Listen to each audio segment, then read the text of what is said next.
मित्रांनो, मृत्यू काय आहे? मोहित सोनी या तरुणाला जुनी कार खरेदी करायची होती आणि तो ती कार पाहायला गेला होता.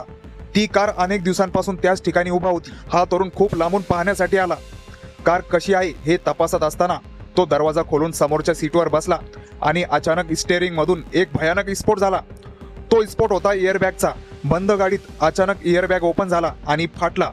स्फोट होताच एअरबॅगच्या कव्हरचा एक प्लास्टिकचा धारदार तुकडा मोहितच्या मानेच्या उजव्या बाजूला जाऊन आदळला. मित्रांनो, त्या प्लास्टिकच्या तुकड्याने मोहितचा गळा असा चिरला की रुग्णालयात पोहोचण्याआधी त्याचा मृत्यू झाला. मीरा रोड परिसरातून ही एक अतिशय धक्कादायक बातमी समोर आली, जे ऐकून अंगाला काटा येतोय.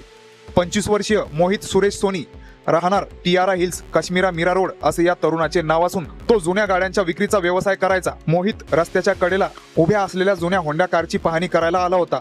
गाडी बंद होती. त्याने दरवाजा खोलून आत बसला आणि अचानक कोणतीही पूर्वसूचना किंवा धडक न बसता स्टीअरिंग व्हीलची एअरबॅग अचानक उघडली, ज्यात प्लास्टिकचा तुकडा उडून मोहितच्या मानेवर लागला, ज्यात मोहित सोनीचा मृत्यू झाला. अधिक तपास चालू आहे, पण मृत्यू हे कधीही कुठेही येऊ शकते. त्याला कोणतेही वेळ व कारण नसलं तरी मृत्यू हे अटळ आहे. या घटनेबद्दल तुमचं मत काय? कमेंट करून नक्की सांगा. आपल्या मराठी चॅनलवर पहिल्यांदा व्हिजिट केलं असेल तर सबस्क्राईब नक्कीच करा.